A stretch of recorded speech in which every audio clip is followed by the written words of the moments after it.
पत्थरों की दो किस्में बताई। काबे का वो पत्थर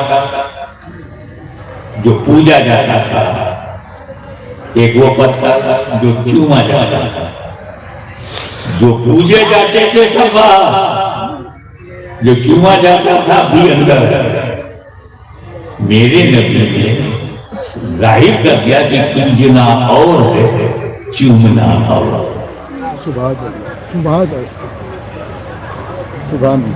हम अल्लाह को चूम सकते हैं क्या?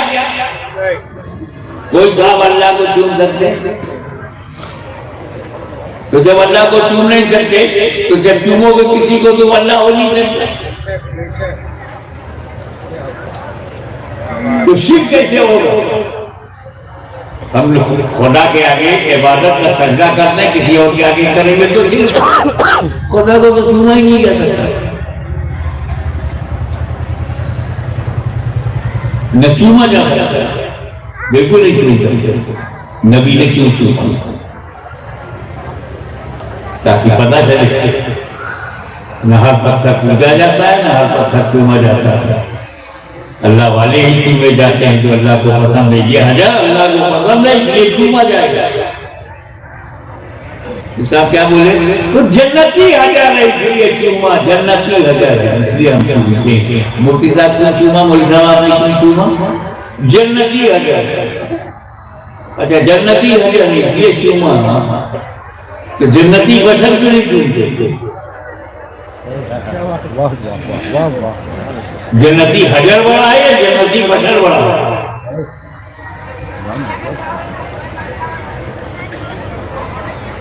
बोले नबी का लब लगा इसलिए चूम। नबी ने चूमा है। The lips of profit touch the हजर। पैगंबर का लब लग गया। ऐसे नहीं, आवाज नहीं, सिर्फ टच हो गया। लाइक नबी का लब लगा। हजरत नबी का तवज्जो। अगले जुमले में जवाब है, दिल खुश हो जाएगा।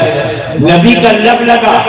नादानो, हजरे अस्वद वो है जहां नबी का लब लगा। गुंबदे खतरा वो है जहां नबी का सब लगा।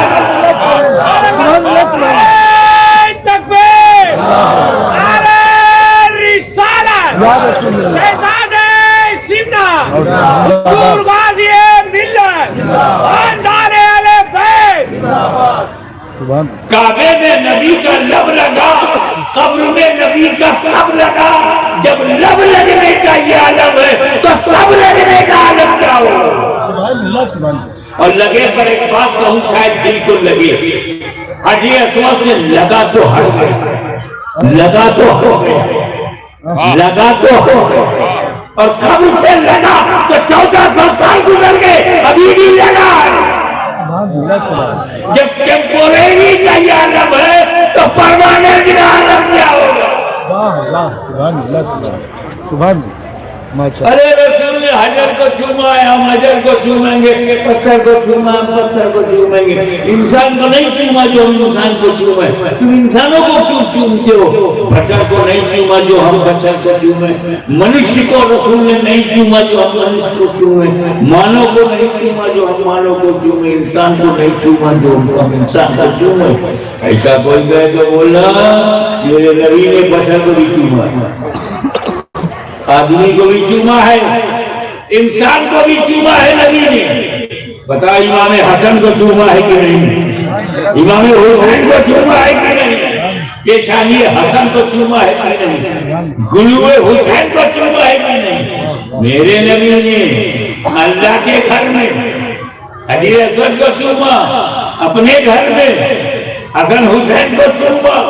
तवज्जो और ज़हन दे दिया, ए मेरे वफादारों, ऐसा हजर मिले तो हजर चूमो, ऐसा बशर मिले तो बशर।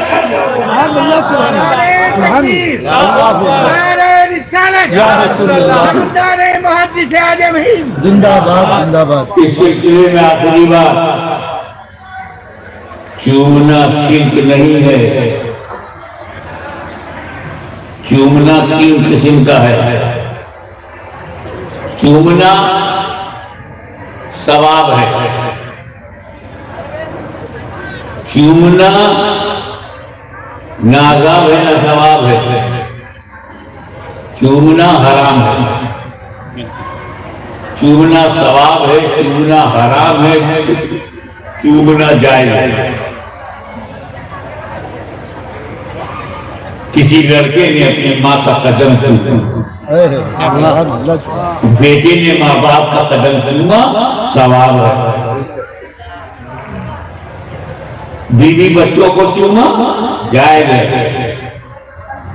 पड़ोसन को चूमा, हराम है। शिर्क तो है ही नहीं, शिर्क तो बनता ही नहीं। या तो सवाब है, या जायज है, या हराम है। शिर्क तो है ही नहीं। अरे ये चूमना शिर्क नहीं, शिर्क से बचाता है। शिर्क से बचना हो तो चूम लिया करो। वाह भाई वाह, शिर्क शिकन है, शिर्क तो शिर्क से बचाता है। मैंने शुरू में आपसे पूछा था कि आप अल्लाह को चूम सकते हैं? मजमे कोई याद नहीं तो अल्लाह का बोसा ले ले, कैन यू किस अल्लाह? आप अल्लाह को चूम सकते हैं? हमारी माँ बहने कहती हम हर काम कर सकते हैं, अल्लाह को चूम सकती है? ये बड़े बड़े लोग हैं, कश्मीर से करना है, दौरा करते हैं, क्या अल्लाह को चूम सकते हैं? क्यों भैया, अल्लाह को चूमा जा सकता है? नहीं। श्योर, पक्का है? अल्लाह को चूमा जा सकता है? कोई चूम सकता है? नहीं चूम सकता। इसी में है, मैं इसलिए बार बार कह रहा हूं, ये ठहर जाओ। अल्लाह को चूमा जा सकता है? नहीं। तो हम जिसको चूम लेंगे वो अल्लाह हो नहीं सकता। अल्लाह को चूमा ही नहीं जा सकता, तो जिसे चूम लेंगे वो अल्लाह हो नहीं सकता। तो गौसो ख्वाजा की कहीं ऐसा ना हो, ऐसा ना हो। ईसा अलैहिस्सलाम के मोजिज़ात को देखकर लोगों ने उन्हें इब्नुल्लाह कह दिया। कहीं ऐसा ना हो कि गौसे आज़म की करामतों, ख्वाजा गरीब नवाज की चमत्कारों, मखदूम अशरफ औलिया किराम की करामात को देखकर, मुहय्यिनुल उक़ूल बातों को देखकर, समझ से बाहर बातों को देखकर, उनकी करामत चमत्कार को देखकर कई लोग उन्हें खुदा न कहते, इसलिए चूम लो। और जब हमने चूम लिया तो हमारे चूमने ने बता दिया ये खुदा हो नहीं सकते। हमने ये चूम लिया है, ये अल्लाह हो नहीं सकते। और नहीं चूमोगे तो खतरा है। तो खतरा उन लोगों के लिए है जहां वली को चूमना मना हो। हमने को चूमा और चूमते ही समझ गए अल्लाह को चूमा नहीं जा सकता, हम जिसे चूम लेंगे वो अल्लाह हो। सुभान अब आपका ईमान पक्का हुआ।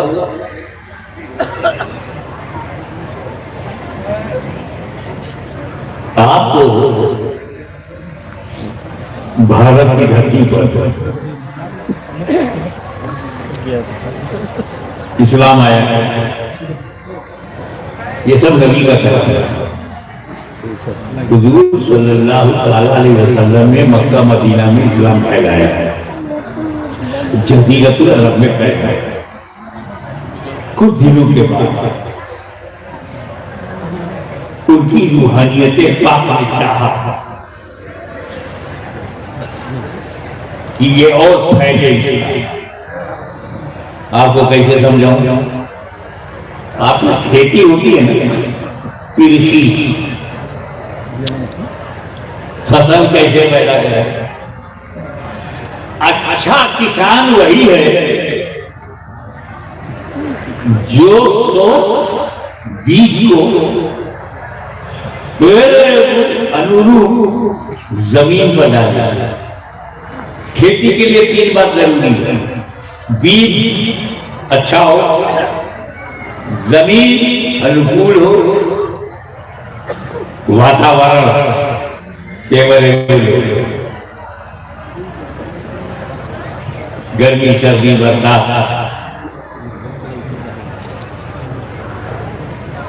बीज अच्छा है और जमीन अच्छी नहीं है तो कुछ नहीं हो। आसाम की चाय की पत्ती अगर यूपी बिहार में बो दिया जाए तो घास के अलावा कुछ नहीं है।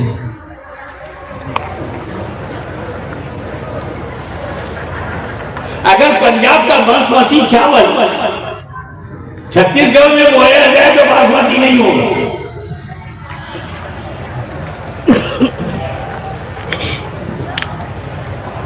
मिट्टी, बीज और पानी, माहौल सही होना चाहिए बीज के लिए। गेहूं और चावल को पहाड़ पर बोएंगे तो नहीं पैदा होगा। तो मेरे नबी ने चाहा कि इस्लाम की खेती पूरी दुनिया में हो।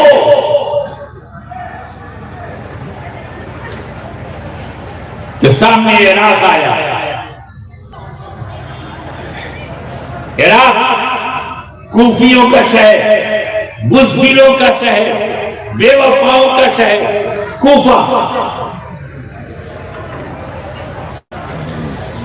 डर जाने वाला, ताकत के आगे झुक जाने वाला, शक्ति की भाषा जमने वाला, अत्याचारी से डर जाने वाला, ताकत का लोहा मानने वाला नेचर।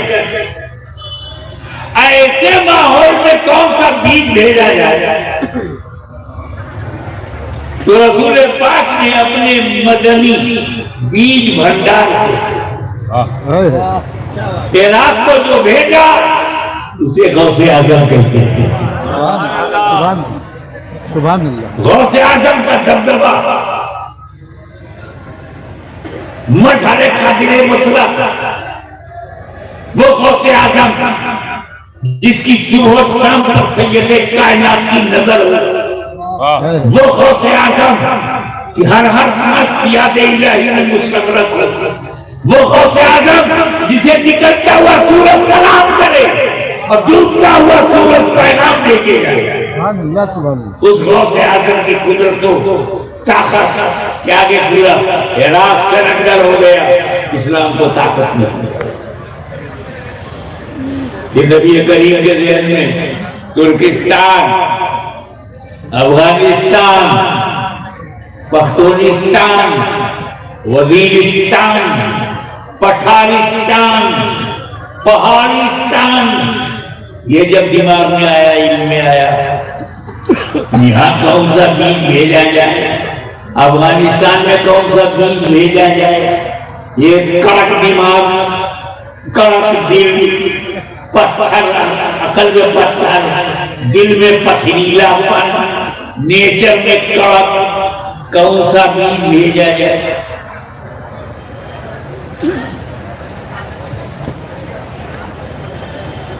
तो मदनी सरकारी मदनी बीज भंडार, वहां जो बीज भेजा गया उसे नक्शबंद कहते हैं। तुर्किस्तान में, अफगानिस्तान में, ईरान में ज्यादातर नक्शबंदी है। कड़क लोग, कड़क सिलसिला। अगर जैसे हमारे यहाँ नादो शोरन खींच के गाते हैं ना, ये भी मामला ये प्रेरणा में जाता है। अगर दरवाजे की कुंडी से आवाज आए और उसमें म्यूजिक बन जाए तो वो भी मना।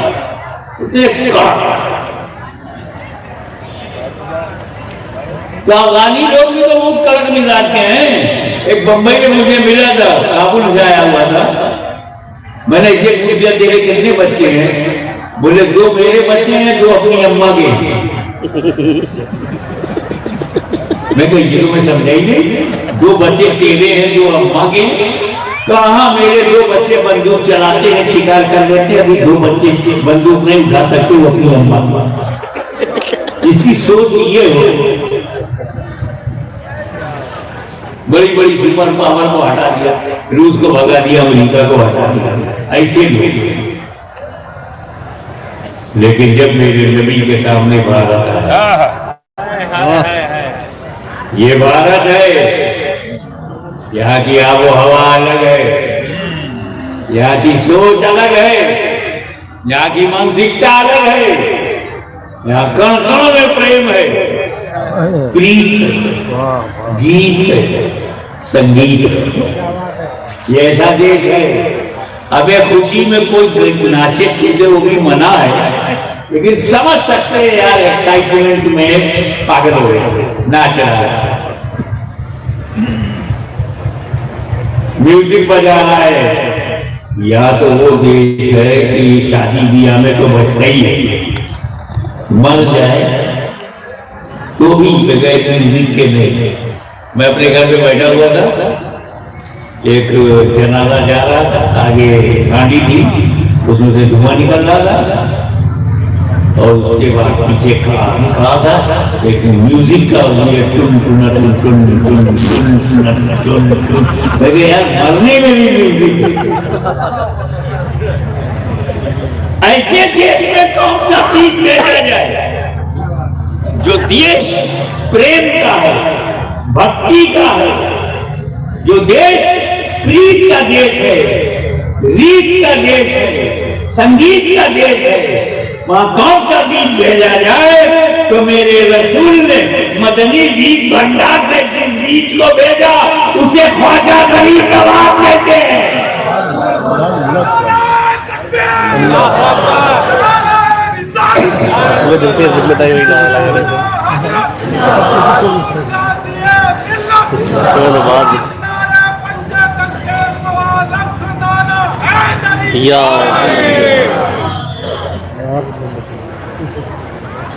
आए अजमेर में सिपाहियों ने कहा, अल्लाह सागर के पास कहां बैठे हो तुम लोग? ये राजा के ऊंट बैठेंगे, सिपाही बैठेंगे, तुम यहां से हटो। क्या करके मुरीद ने गरीबनाथ से कहा, सरकार पानी के प्रतिबंध लग गया।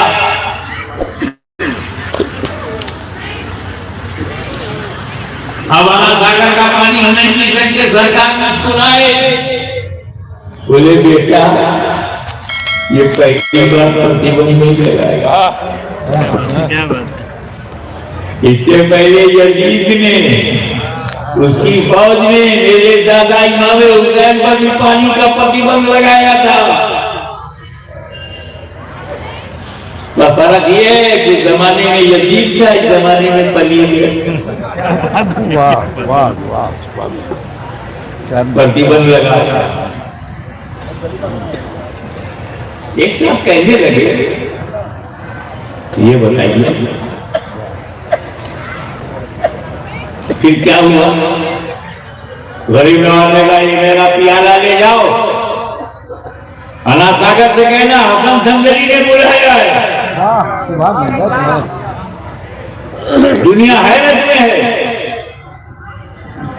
ये तो नहीं दिख रहा है कि अना सागर प्याले में गया कैसे, मगर ये दिख रहा है कि अना सागर सूख गया।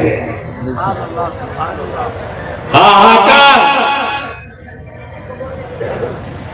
पता जा रहा है ये कोई बहुत बड़ी शक्ति है। अना सागर का पूरा पानी ले गए खेमे में, आके कदमों में गिर गए सिपाही, क्षमाया क्या दयालु गरीब नवाज, कृपालु गरीब नवाज माफ कर दिया और कहा जाओ ये प्याला ले जाओ, ये उनके पूरे। ये किसी ने नहीं देखा कि प्याले से पानी कैसे निकला, मगर ये सबने देखा कि अना सागर नवालम भर गया। सवाल करने वाले ने सवाल किया कि गरीब नवाज ने पानी की पाबंदी लगी तो गरीब नवाज ने अना सागर का पानी अपने खेमे में खिंचवा लिया। इमाम हुसैन पे जब पाबंदी लगी तो उन्होंने फरात का पानी अपने खेत में क्यों नहीं भिजवा लिया?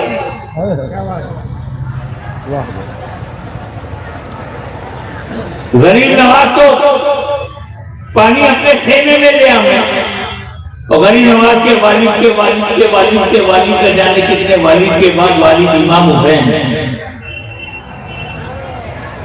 वो दरिया फरात का पानी खेमे में डाला। तो बस यही जवाब सुन लो,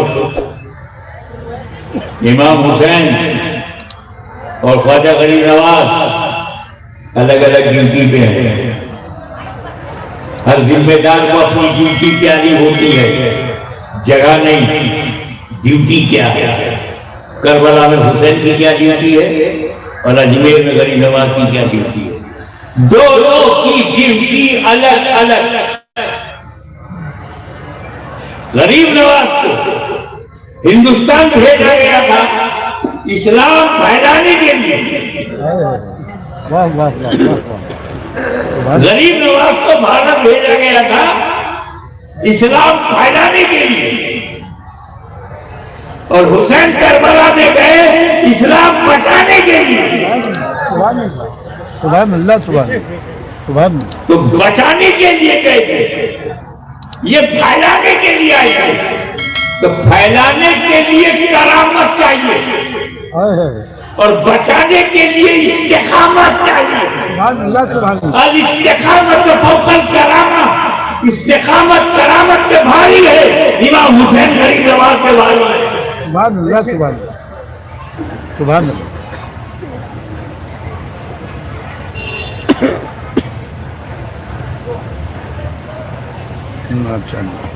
और ये जो था पानी नहीं होना, ये तो इमाम हुसैन की अपनी मर्जी से था, वादा था, पानी नहीं पी। मेरा रब मुझे प्यासा चाहता है, मैं प्यासा रहूंगा। मैं अपनी ताकत नहीं दिखाऊंगा, हैदरी कुव्वत नहीं दिखाऊंगा, जुल्फ़िकार की चमक नहीं दिखाऊंगा। मेरा रब मेरी जिस हालत में राजी है, मैं उस हालत में खुद राजी हूं। फरात है करूंगा नहीं। अब्बास अगर लेने जाएंगे तो ना रह पाएंगे, वहीं शहीद हो जाएंगे, क्योंकि मुझे प्यासा रहना है। और हक तो ये है कि इंतजाम का, एहतमाम का, पानी न पीने का इरादा इतना मजबूत कि हजरत अली असगर दूध पीता बच्चा उसे जमीन पर नहीं लेटा है, सब जमीन पर लेते हैं। इमाम ज़ैनुलाब्दीन जमीन पर लेते हैं, इमाम हुसैन जमीन पर लेते हैं, हजरत ज़ैनब जमीन पर लेती है, उम्मे रुबाब जमीन पर लेती है, हजरत कासिम जमीन पे है, अली अकबर जमीन पे है, अब्बास आलम बरदार जमीन पे लेके है खेमे के अंदर। मगर अली असगर को झूले में रखा गया, झूले से उठाए तो गोद में लिया। कभी इमाम हुसैन की गोद में, कभी ज़ैनुलाब्दीन की गोद में, कभी सैयदा ज़ैनब की गोद में, कभी उम्मे कुलसूम की गोद में है, कभी उम्मे रुबाब की गोद में। जो भी खानदान के लोग हैं सब उन्हें गोद में लिए, और जब सब सो रहे तो उन्हें झूले पे रखा। ए हुसैन, आपने अपने बेटे अली असगर को जमीन पर क्यों नहीं लेटाया? तो अंदेशा था, तवज्जो, अंदेशा था कि अगर अली असगर को मैंने जमीन पर लेटा दिया तो प्यासा अली असगर की एडियो की रगल से कोई नया बेदर्दा ये इरादे का पक्कापन है कि इस्माइल की एडियो की रगल से अगर कांटे में पानी निकल सकता है तो कहीं अली असगर की एडियो की रगल से खेमे में पानी निकल आया तो हम प्यासे नहीं रहेंगे। और रब हमें प्यासा पसंद करता है तो हम प्यासे ही करते हैं।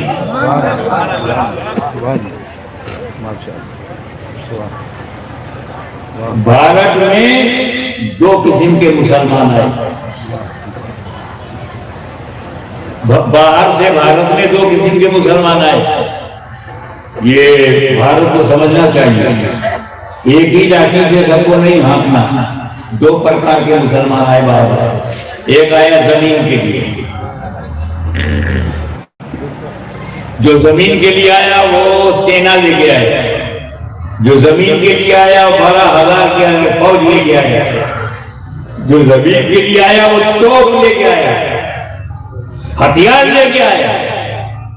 भारत में घुसा, दिल्ली पर हमला किया, इब्राहिम लोधी को हराया और कब्जा कर लिया। मुसलमान था लेकिन मुसलमान से पहले लड़ा। तो भारत में कोई लड़ाई राजाओं की धार्मिक थी। यहाँ धर्म के नाम पे लड़ाई हुई नहीं। वरना बाबर इब्राहिम लोधी से पहले लड़े। इब्राहिम तो मुसलमान थे, सुल्तान इब्राहिम। उसके बाद राणा सांगा से जमीन के लिए लड़ा, जमीन के लिए आया। और दूसरे बाहर से आने वाले मुसलमान हैं जो दीन के लिए आया। जो दीन के लिए आया वो तस्वीर लेके आया, मुसल्ला लेके आया, इस्लाम लेके आया, कुरान लेके आया। जमीन के लिए जो आया वो लड़ने आया। दीन के लिए जो आया वो इंसान बनाने के लिए आया। जुमले को याद रखना, इसी पर बात खत्म करता हूं। जो जमीन के लिए आया उसे बाबर जहीरुद्दीन कहते हैं, और जो दीन के लिए आया उसे ख्वाजा मोइनुद्दीन कहते हैं।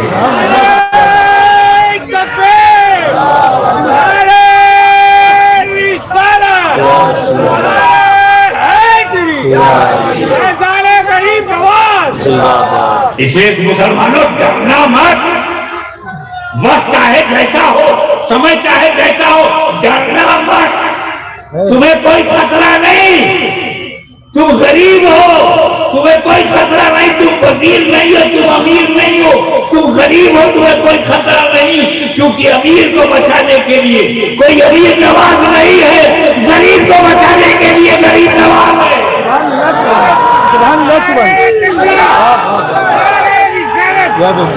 मुसलमानों, तुम लावारिस नहीं हो, तुम मजबूर नहीं हो। तुम डरना मत। चैलेंज है, किताब में कहीं लिख लेना कि जब तक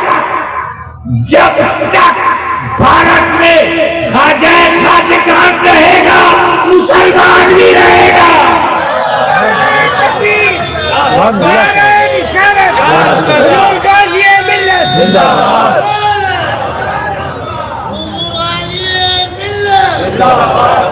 वाह करो दावा।